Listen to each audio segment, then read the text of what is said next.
Saudara Sapa Indonesia Malam berlanjut bersama saya Sofi Syarif. Operasi tangkap tangan yang dilakukan KPK terhadap Bupati Langkat terbit rencana perangin angin berujung pada temuan adanya kerangkeng di belakang rumah yang diduga untuk para pekerja kebun sawit.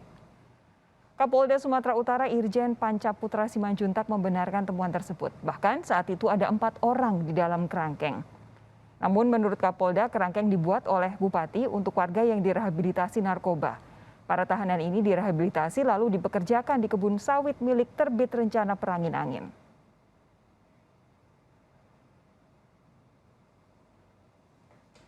Kenapa ada kerangkeng? Dan ternyata dari hasil pendalaman kita, memang itu adalah tempat rehabilitasi yang dibuat oleh yang bersangkutan secara pribadi dan sudah berlangsung selama 10 tahun. 10 tahun. Untuk merehabilitasi korban-korban narkoba, ya pengguna narkoba. Dan teman-teman kalau lihat kemarin di situ, itu adalah pengguna narkoba yang baru masuk 2 hari dan malamnya sebelum dilakukan kita melakukan operasi tangkap tangan. Untuk lebih jelas tentang temuan kerangkeng manusia di belakang rumah Bupati Langkat, kita tanyakan kepada Kabid Humas Polda Sumatera Utara Kombes Hadi Wahyudi. Pak Hadi, selamat malam. Assalamualaikum, selamat malam ya. Jadi betul ada pelanggaran hak asasi manusia terkait dengan temuan kerangkeng manusia ini, Pak? Iya, jadi sampai dengan saat ini, Polda Sumatera Utara sudah menurunkan tim dari Ditreskrimum, kemudian Dit Narkoba, yang berkoordinasi dan bekerjasama dengan BNNP Provinsi Sumut dan BNNK Kabupaten Langkat. Jadi temuan yang kami dapatkan di lapangan bahwa betul ada tempat yang menyerupai seperti penjara, ada jeruji dan lain sebagainya. Dan sore tadi tim yang sudah mendalami di lokasi kediaman daripada Bupati Langkat, itu ada sekitar 27 orang ya, yang nantinya mau kita dalami sore hari ini. Oke, Pak Haji begini. Informasi yang kita dapatkan dari penjaganya itu tempat dibuat sekitar tahun 2012 atas inisiatif dari Bupati Langkat yang kemarin ditangkap dalam OTT dari teman-teman KPK. Oke. Nah, itu dijadikan sebagai tempat rehabilitasi bagi para pecandu narkoba dan anak-anak kenakalan remaja yang dititipkan oleh orang tuanya dengan membuat surat pernyataan dan lain sebagainya. Kemudian tahun 2017 teman-teman dari BNK Kabupaten Langkat itu sudah melakukan penyelidikan ya terkait dengan adanya laporan masyarakat dan lain sebagainya.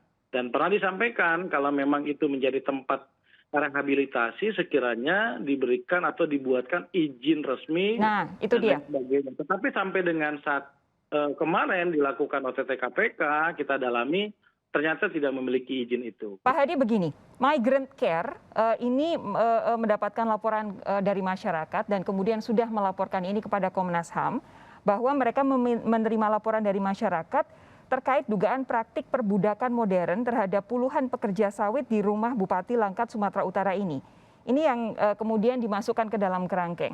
Disebutkan bahwa di lahan belakang rumah Bupati ini ditemukan ada kerangkeng manusia yang dijadikan kerangkeng untuk para pekerja sawit di ladangnya. Ada 2 sel di dalam rumah Bupati yang digunakan untuk memenjarakan sampai dengan 40 orang pekerja setelah mereka bekerja. Para pekerja dipekerjakan di kebun kelapa sawit, sering menerima penyiksaan, dipukuli sampai lebam-lebam dan sebagian mengalami luka.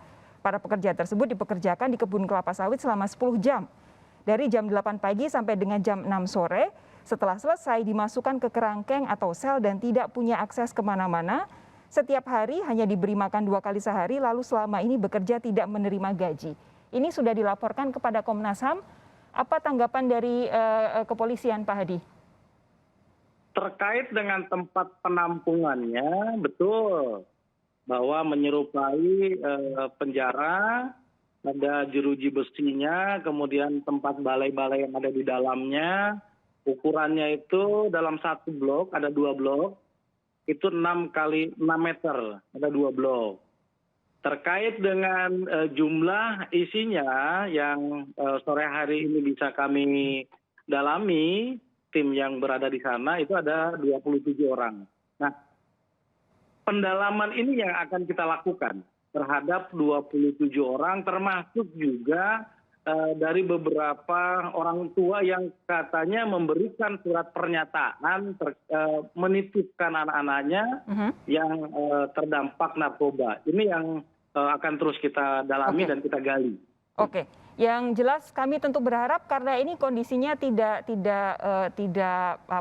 lazim, tidak manusiawi begitu, sehingga kalaupun alasannya adalah untuk rehabilitasi harus ditelisik lebih lanjut, kenapa kok rehabilitasi seperti ini dan tidak berizin, begitu ya Pak Hadi ya?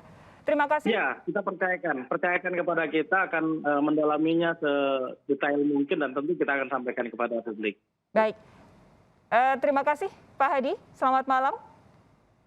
Selamat malam Mbak, Assalamualaikum.